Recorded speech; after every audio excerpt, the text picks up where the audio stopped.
guys, welcome back to Stella Yeah with your host Stella Allen. Today I'm here with English teacher Sarah Picorni. Hi. Today I'm going to be asking you some questions about what it's like being a teacher. Okay, so what made you realize that you wanted to become a teacher? I knew when I was 8 years old that I wanted to be a teacher because I was on vacation with my family in Florida and I was really obsessed with this little house that we saw, and I told my mom I was just going to live there. And she goes, "Oh, well, what are you going to do down here?" And I said I was going to be a waitress. And she goes, "Well, what else?" And then I said, "Okay, I'll teach." Yeah, been your dream for a while. And I just really stuck to it. I love that. What is your favorite thing about teaching? Ooh. Can I say Shermer? Is that? I guess. I mean, that would be mine. I guess the people then, just in general. Yeah. Like getting to work with really awesome people and then just really cool kids. Yeah, how many good people have you met? A lot? Honestly, probably all my best friends, current best friends, are teachers. And even students. I had my first class of students graduate last year, which was really weird and awesome and cool and amazing and all the things. And I only cried a lot. It was fine. Now it's me this year. Okay, don't remind me. Yeah. No, but just pretty much every single person who's walked into my classroom has impacted me in some way, shape, or fashion, which I don't think most people can say. Yeah, and you're also so young. Well, you're 24, turning 25? Yes. I'll be 25 next year. April? Oh my God, yeah. Yeah, Look I at knew you. it. Look at you. She did her research. Well, what's your least favorite thing about teaching? This is fully on me, but organizing everything. Yeah. I just have a lot of thoughts. I have a lot of things to do. The to-do list is always just never ending. So having to keep it all organized and together is the least favorite and also the most difficult. And part. how many classes do you teach?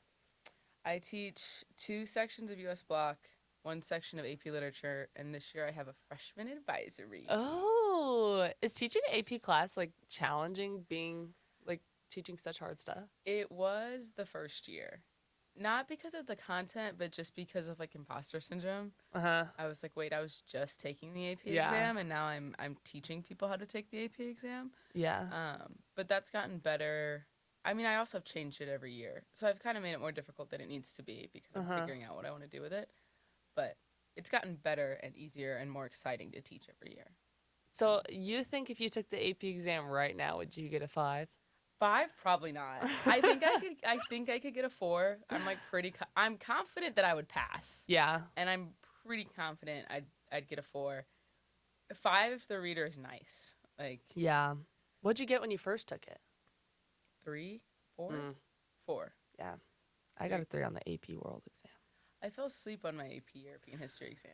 Yeah. Happens. Maybe I shouldn't say that on air. How has it been navigating teaching considering you're so close in age to the kids? It was weird student teaching because I did all of my student teaching and early service teaching at Rockbridge with seniors. Yeah. And so that was kind of weird. I didn't go out into the community at all for that entire semester. And that was my solution, was just to pretend I was a grandma and pretend I wasn't young and just literally stay away. And then my first year teaching, honestly, it was nice because I had Shermer to show me how to set boundaries and be a professional in some way, shape. Not always. Yeah. But it's been, I guess, not too bad. I really don't think of it. Usually other people think of it when I tell them I work with juniors and seniors. They're like, oh. Yeah. Anytime student teachers would come in the room, I'm like, aren't you 20 years old? You guys are also good students. Yeah. We're more friend than student, I'd say. Yeah, because you could have very easily been taken advantage of student teachers, of free service teachers, of young teachers, and really made their lives more difficult than they needed to be. But I've also been lucky that all 3 years.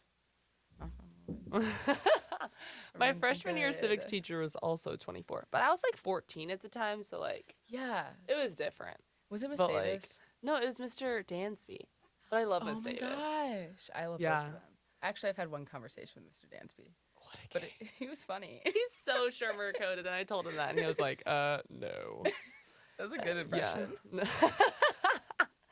Okay, now we're going to go into commercial break. Are you looking for an adventure-filled weekend? Well, Adventureland has got you covered. Experience heart-racing roller coasters, mind-blowing water slides, and a thrilling go-kart track. Test your skills at our state-of-the-art arcade and indulge in delicious treats at our food court. Visit Adventureland today and create unforgettable memories. Book your tickets now or call 555-1234 Adventureland, where the fun begins. Okay, how has it been balancing your teacher work and also coaching softball? It was really hard. Mm-hmm. I had to pause softball because I'm in grad school now. Oh, I see. So now you're balancing teaching and getting taught. Yes. Ooh. Yeah, so it was a lot. I remember last year when I was just like kind of getting into coaching and the swing of things. Mm-hmm. The swing of things, anyways. I had one moment where I've forgotten a meeting that I had to go to for school, and I freaked out because I'm not one to like forget meetings. Yeah. And Shermer and Miss Baker both had to be like, "Hey, how are we managing our time?" And you're like, how are we doing it? I'm like, I'm not. Clearly, like, I'm not doing a good job. Time management, no. But no, it just took a lot of adjusting literally every part of my life. Like my sleep, my workout, when I ate dinner, when I saw my friends, when I went back to St. Louis, right? All of the things. And now it's the same transition, but grad school. And like visiting family. Yeah. Because you like really can't now. Well, where are you? Are you in grad school at Mizzou or what? Yeah, but it's online. Oh, yeah. So the work like it's still work online. Yeah, and now it's like my weekends, instead of traveling with softball, have become like, am I caught up on the discussion posts, and have I done the reading, and all of the things. So it's the same balance, but just it looks different. But that's also good because then like you can connect with your students because you know what they feel. But probably 10 times less harder. That's what I'm hoping. Yeah. No, we'll see. It's only been week 1, and it was like get to know you stuff.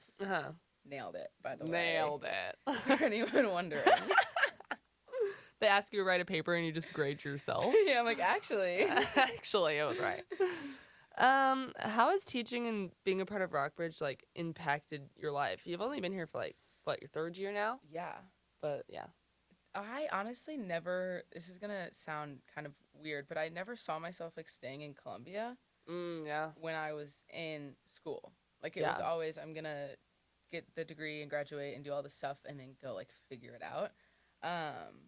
But once I started student teaching at Rockbridge, I was like, oh my God, this is where I want to be. Yeah. So I think it's really given me a sense of community and I don't know, like a sort of, I guess, a joy just to like, Columbia is very much my home. Yeah. And I think Rockbridge has a huge, huge role in that. Like I remember the first time I traveled, this was like last summer, I was coming back from a trip and I landed in St. Louis and I was very aware that I wasn't home yet. And it was weird. You're just I was like, I still have another stop. Like this is like a stop along the way.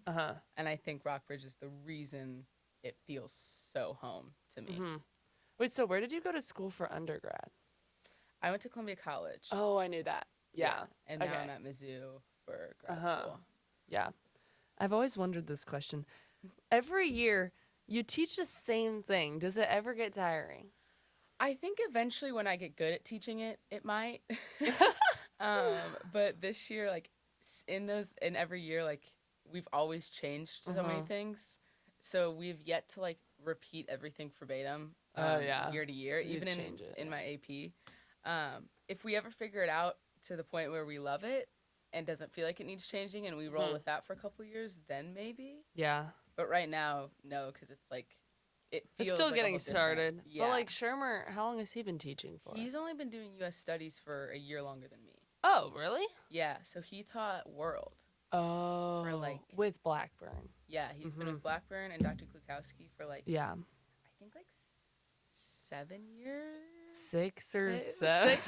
Dare I say 6, 7? 6 or 7 years. Okay. Thanks for coming on my show. Thanks for tuning into this week's episode on Stella with your host Stella Allen.